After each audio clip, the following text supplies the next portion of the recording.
I want to go over the absolute healthiest foods you should be including in your diet. But how do we determine which foods qualify? First, let's examine what food actually is. By definition, food is something consumed to sustain life, supply energy, and aid in the growth and repair of tissues. So, if something doesn't sustain life, provide energy, or support tissue repair, then it's not truly food. Now, when we look at the foods most associated with disease, ultra-processed foods top the list, which, in simpler terms, is just another way of saying junk food. Before we dive into the healthiest options, let's clarify what ultra-processed foods really are. Ultra means extreme, while processed refers to food that has been altered using mechanical, chemical, or heat-based methods to transform it into something entirely different. For instance, they may begin with corn and modify it into something that no longer resembles corn at all. That's ultra-processing, and frankly, I don't understand why it's even called food, since it doesn't sustain life. It's not something you can survive on. It doesn't fuel your body. It actually depletes it. It contains virtually no nutrients, aside from a few synthetic ones that are sprayed on, and it certainly doesn't promote growth, especially in children, who require high-quality amino acids and fatty acids. Picture a scale that ranges from what I'd call non-food to whole foods packed with bioavailable nutrients. That means they contain essential vitamins, minerals, trace minerals, amino acids, and fatty acids. Fiber could also be considered since gut microbes rely on it, not artificially added fiber, but the naturally occurring fiber in whole foods. We already know about essential nutrients, essential fats, and essential proteins. Interestingly, there are no essential carbohydrates. The body can function without them. On the other hand, vegetables provide key nutrients like vitamin C, folate, potassium, magnesium, and phytonutrients, which offer additional benefits beyond basic nutrition. These compounds have antioxidant and anti-inflammatory properties. However, what many don't realize is that phytonutrients aren't exclusive to plants. Even grass-fed beef contains them. Research on the differences in bioavailability between plant and animal-based phytonutrients is still limited, but we do know they're present. The same applies to eggs, which also contain plant-based compounds. So, you don't necessarily have to rely on plants for these nutrients. Vegetables also contain anti-nutrients. Fortunately, steaming or cooking cruciferous vegetables can help reduce these compounds. Nuts also contain anti-nutrients, but soaking them overnight, germination, or roasting them significantly lowers these levels.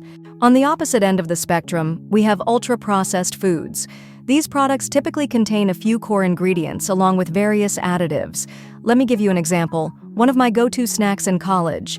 If you check the ingredients, you'll see corn, vegetable oils, such as corn canola or sunflower oil, and a long list of additives.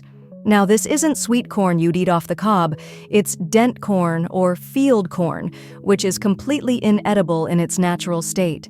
It must be heavily processed into a powder, then loaded with artificial flavors and seasonings to make it taste appealing. Consider the fat content.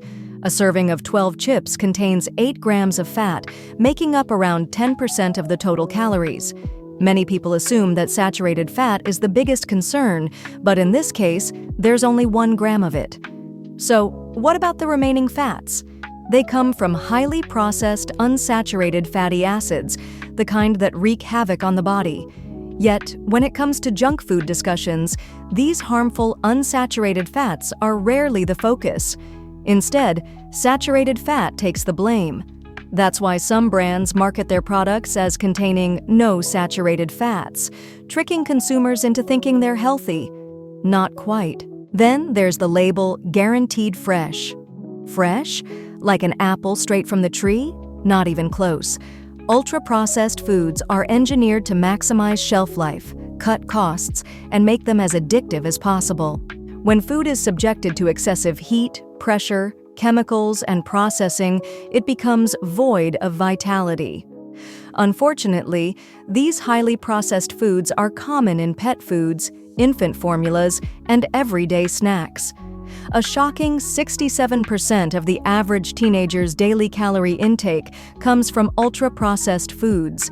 While they contain various chemicals, the three most concerning ingredients are synthetic sugars, modified starches like maltodextrin, and synthetic seed oils.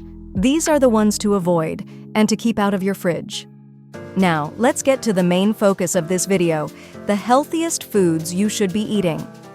1. Beef, red meat. The very food people are told to avoid, but I'm talking about grass-fed, grass-finished beef, not grain-fed or processed meat. Grass-fed beef is loaded with glutamine, an amino acid essential for gut repair. It's actually the richest source of glutamine, which is why so many people on carnivore diets experience significant gut healing. Second, wild-caught fatty fish, for example, salmon. With the average person consuming 32% of their calories from seed oils, getting high-quality omega-3s is crucial. 3. Shellfish, clams, oysters, shrimp, lobster, and crab. These are packed with omega-3s, high-quality protein, and essential trace minerals, especially zinc, which is particularly abundant in oysters. 4. Eggs. The highest quality eggs, organic, pasture-raised, are rich in nutrients, especially in the yolk. They're also a great source of choline, which supports liver function and helps prevent fatty liver. 5. Fermented vegetables, mainly sauerkraut and kimchi. These provide probiotics, fiber, and vitamin C. Sauerkraut, for instance, contains 10 times the vitamin C of most vegetables. 6. Leafy greens, spinach, arugula, and high-quality lettuce grown in nutrient-rich soil. These contain folate, vitamin C, potassium, and magnesium. Cooking spinach or pairing it with cheese can help reduce oxalates. 7. Organ meats. Liver is one of the most nutrient-dense foods, packed with omega-3s and other essential compounds. While I personally don't enjoy the taste of liver, I do like cod liver, which is loaded with beneficial nutrients and has a much milder taste. 8. Herbs and spices, garlic, onion, sage, thyme, basil, cinnamon, and even sea salt, while not an herb, all offer powerful health benefits. There's one specific food that stands out as the most anti-inflammatory, and I'll cover it in more detail in an upcoming video. Be sure to like, comment, and subscribe for more insights on optimal health.